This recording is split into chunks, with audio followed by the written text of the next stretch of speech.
ভাই দেখতে পাচ্ছিস? কি? আরে বল দেখতে পাচ্ছিস? আরে কি? আরে মাসল দেখ।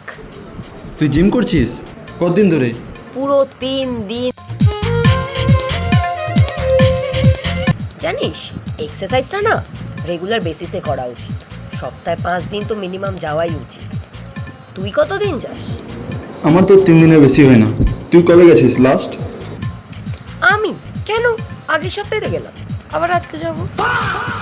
দেখ লাইফে না সব কিছু না ডিসিপ্লিনের সাথে করতে হয়, বুঝলি তো? এই যে যেমন দেখ রাত্রেবেলা কিন্তু 10টার মধ্যে ঘুমিয়ে যেতে হয়। তুই কটার সময় ঘুমাস? ওই 12টা। তুই কটায় ঘুমাস? ও আমি তো 9টার মধ্যেই শুয়ে পড়ি, কিন্তু ঘুমাতে ঘুমাতে 12টা বেজে যায়। আমিও তো সেটাই বললাম। कौन है ये लोग? quack, quack, quack। কি করছিস এটা তুই?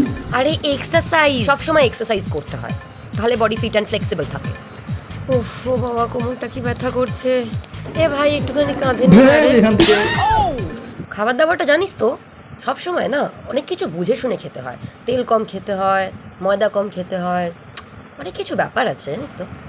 মোমো খেতে যাবি? মোমো? আরে মোমো তো মিডিল ও কোনো ব্যাপার না, ও হয়ে যাবে, চল চল চল।